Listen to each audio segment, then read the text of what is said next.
Now we are going to talk about cell. ये अपनी body है. मैं आपको ये 6 बॉल्स देती हूँ. इसे आप कोई भी स्ट्रक्चर बना सकते हैं.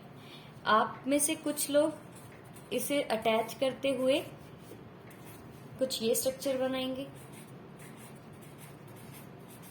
कुछ ऐसे स्ट्रक्चर बनाएंगे और कुछ इस तरह की स्ट्रक्चर बनाएंगे. एंड सम आर ये स्ट्रक्चर बनाएंगे. तो इससे एक लाइन बनी, इससे एक राउंड बना, इससे एक ट्रायंगल बना और इससे एक रेक्टेंगल बना. और हो सकता है आप ऐसे कर दें ताकि, तो ये भी एक रेक्टेंगल ही बनेगा. ओके, 6 बॉल्स हैं. तो अपने ये कह सकते हैं कि मान लो मैंने सिर्फ इस 6 बॉल से सिर्फ ये शेप बनाई है, राइट. तो मैं ये बोल सकती हूँ कि मैंने एक रेक्टेंगल बनाने के लिए इस जैसे 6 बॉल्स का यूज किया है, राइट. तो इस जैसे 6 बॉल्स का यूज किया है. तो ये एक बॉल इस ट्रायंगुलर के लिए एक यूनिट हो चुकी है. कि मतलब एक जैसी चीज को कितना भी ले लिया जाए, उससे एक स्ट्रक्चर की फॉर्मेशन की जाए, उसको यूनिट बोलते हैं. ऐसे ही ह्यूमन बॉडी की जो स्ट्रक्चर है, ह्यूमन बॉडी की जो स्ट्रक्चर है वो किससे मिलकर बनी है? सेल से. अपनी पूरी ह्यूमन बॉडी किससे मिलकर बनी है? सेल से. किससे मिलकर बनी है? सेल से. तो अपनी स्ट्रक्चरल यूनिट कौन हुई? Cell. Structural unit of our body. Structural unit of our body is called cell. Cell के बारे में आप समझ चुके हैं. अब ये बात पहले वैसे हो चुकी है अपनों में कि ये एक सिंगल सेल है, ठीक है. अब इस सेल के बेस पे जो लाइफ है, लाइफ 2 टाइप की है. कुछ ऑर्गेनिज्म ऐसे हैं जो सिंगल सेल्ड हैं. सिंगल सेल जो एक ही सेल है वो रेस्पिरेशन भी करेगी, डाइजेशन भी करेगी, एक्सक्रीशन भी करेगी. और कुछ अपनी तरह मल्टी सेलुलर पर्सन्स हैं. क्या हैं? Multi cellular. सिंगल सेलुलर को बोलते हैं यूनी. जैसे यूनिफॉर्म में जाते थे, एक तरह के पहनावे में जाते थे, दैट इज कॉल्ड यूनिफॉर्म. और एक सेल को बोलते हैं unicellular. Multicellular. Multicellular में क्या है कि एक सेल जब ग्रुप ऑफ सेल बनाएगी, group of cell with one function, इसको बोलेंगे टिश्यू. जब ग्रुप ऑफ टिश्यू जुड़ जाएगा, group of tissue with one function एक साथ आएंगे,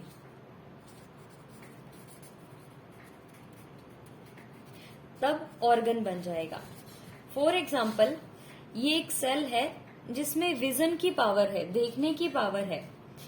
अब ये सेल्स, एक और सेल इसके साथ ऐसी जुड़ती है, इनमें भी विजन की पावर है, तो ये एक टिश्यू है. ऐसे ही कुछ सेल्स फिर बनती हैं, इनमें भी विजन की पावर है या आईज फॉर्मेशन की इंस्ट्रक्शन इनको इनके जीन्स के थ्रू मिली हुई है. तो ये अब ये टिश्यू है. तो ये मिलकर आईज की फॉर्मेशन करेंगे. तो याद रखना, सेल मिलकर बनाएगी टिश्यू, टिश्यू मिलकर बनाएंगे ऑर्गन मिलकर बनाता है सिस्टम, और body system. Is it clear? आप अगर अपने सेल्स की बात करते हैं, तो सेल को 3 पार्ट्स में डिवाइड करके अपनी स्टडी कर सकते हैं. First of all, study of cell is called cytology. Study of cell, cytology. Cytology. Logy का मतलब मैं पहले भी आपको बता चुकी हूं, इसका मतलब है टू स्टडी। किसकी? साइटो की। साइटो मीन्स सेल की study. Study of cell is called cytology. अब अगर अपने एक सेल की बात करते हैं तो ध्यान से देखिए, मैंने ये एक स्ट्रक्चर बनाई थी, ठीक है। अब इस स्ट्रक्चर का जो ये आउटर कवरिंग है इसको बोलते हैं सेल मेम्ब्रेन। Cell membrane. इसके बीच के ये डार्क पार्ट को, डेंस पार्ट को बोलते हैं न्यूक्लियस, जो पूरे सेल पर कंट्रोल रखता है। और इसके बीच में जो लिक्विड भरा होता है, कुछ लिक्विड भरा होता है, इसको बोलते हैं साइटोप्लाज्म। साइटोप्लाज्म, जैसे ब्लड में प्लाज्मा, वैसे सेल का जो लिक्विड है that is called cytoplasm. Is it clear? तो इन्हीं तीन चीजों की अपने स्टडी करेंगे। सबसे पहले सेल मेम्ब्रेन, फिर साइटोप्लाज्म एंड इंटरनल न्यूक्लियस। अब ये प्लाज्मा मेम्ब्रेन और न्यूक्लियस, ये मेम्ब्रेन तो हर किसी चीज में होएगी, सेल मेम्ब्रेन तो है सब में। लेकिन अगर अपने प्लांट सेल की बात करते हैं, अपन तो देखो घर के अंदर हैं, छत और दीवारों से घिरे हुए हैं, अपने बचाव के लिए अपनों को कोई एक्स्ट्रा पार्ट की जरूरत नहीं है। लेकिन प्लांट सेल में जो ये सेल वॉल है, ये जो सेल मेम्ब्रेन है, न्यूक्लियस है, ये साइटोप्लाज्म है, ये तो एज इट इज अपने ह्यूमंस की तरह, एनिमल्स की तरह होता है। लेकिन भगवान ने, अब इसको सारा दिन धूप में, हर पूरी ठंड में ये बाहर खड़ा रहता है, इसके लिए भगवान ने इसके आउटर में एक स्ट्रक्चर दे दी है जो ऑलरेडी डेड है, that is called cell wall. Cell wall. अब ये सेल वॉल है, सेल्यूलोज से बनी होती है, और ये किस में प्रेजेंट होती है? तो सिर्फ प्लांट सेल में, जिसको ह्यूमन डाइजेस्ट नहीं कर सकते। इसी वजह से खाने को पकाया जाता है, पकाने से सेल वॉल चेंज हो जाती है शुगर में, और अपने प्लांट सेल्स को आसानी से खा पाते हैं। अब अपन बात करेंगे सेल मेम्ब्रेन की, फिर साइटोप्लाज्म की, देन न्यूक्लियस की।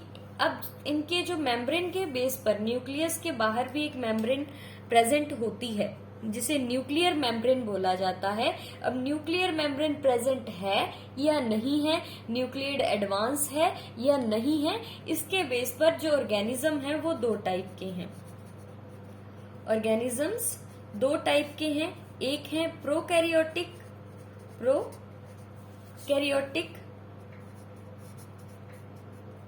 और एक है यूकैरियोटिक।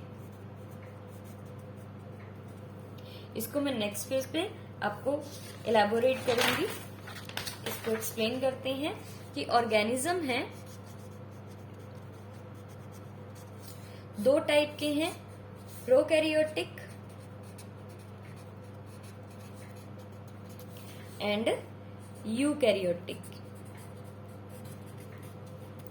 प्रोकैरियोटिक में इसको फिर दो वर्ड्स में मैं डिवाइड कर सकती हूं। प्रोकैरियोन से बना है, ये यू प्लस कैरियोन से बना है, यू प्लस कैरियोन से बना है, यू प्लस कैरियोन से बना है। प्रो का मतलब होता है प्रीमिटिव, प्रीमिटिव मतलब पुराना, प्रीमिटिव पुराना। कैरियोन का मतलब होता है न्यूक्लियस, यू का मतलब होता है एडवांस, कैरियोन का मतलब होता है nucleus. Is it clear? Okay. अब अपन बात करते हैं सेल्स की। जब अपने सेल की बात करेंगे तो सेल को अपनों ने पता है, सबसे पहले तो सेल मेम्ब्रेन की स्टडी करनी है। First of all we are going to study about cell membrane. First fact आपको क्लियर है कि प्लांट सेल की आउटर कवरिंग, प्लांट सेल की आउटर कवरिंग में कौन होता है? आउटर कवरिंग किसकी होती है? सेल वॉल की, सेल वॉल की, जो कैसी है? डेड है। सेकंड अगर बात करें एनिमल सेल्स में जो आउटर कवरिंग है किसकी होती है? सेल मेम्ब्रेन की। जो कैसी है, लिविंग है। कैसी है, लिविंग है। फॉर एग्जाम्पल अपने फिर से इसको बना देते हैं। यहां तक तो सेम स्ट्रक्चर है दोनों की। इसके अंदर का जो लिक्विड पार्ट है वो भी सेम है, plasma membrane, nucleus and cell membrane. Plasma cell membrane, cytoplasm and nucleus, ये दो पार्ट सेम है। सिर्फ एक एक्स्ट्रा स्ट्रक्चर है, वो भी प्लांट सेल में, that is called cell wall, जो सेलुलोज से बनी है। सेलुलोज एक टाइप की शुगर है जिसको अपन डाइजेस्ट नहीं कर सकते। ये है cell wall that is present in plant cells. अब देखो एनिमल सेल की बात करें, अगर अपन एनिमल की बात करें, नॉर्मली ह्यूमन में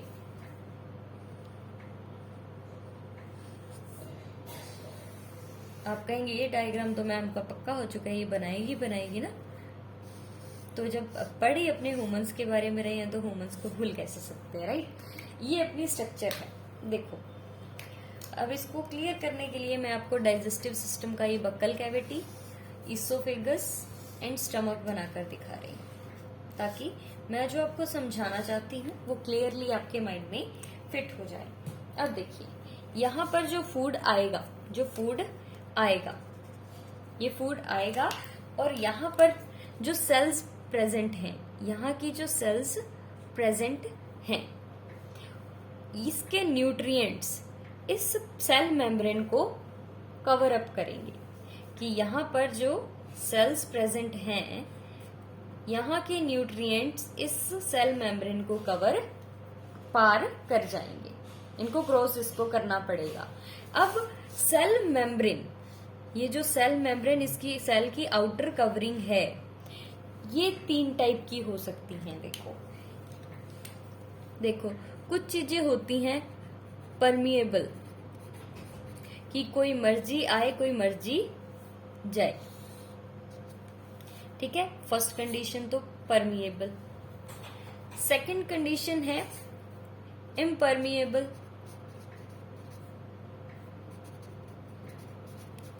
ना तो कोई आए ना ही कोई जाए, ठीक है। थर्ड कंडीशन सबसे इंपॉर्टेंट है सेमी परमिएबल।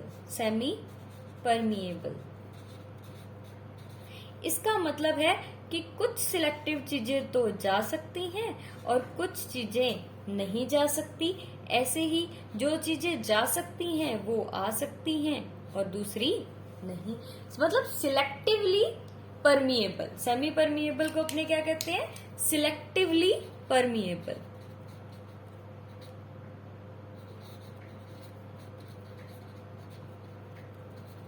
कि कुछ चीजों को तो आने देंगी, कुछ चीजों को नहीं आने देंगी, दैट्स इट। कि हमारी मर्जी है, हम इसको अलाउ करें तो आए, ना करें तो ना आए। 3 चीजों की कंडीशन बनती है। लेकिन अपनी जो सेल मेम्ब्रेन है वो कैसी होती है, सेमी परमिएबल होती है।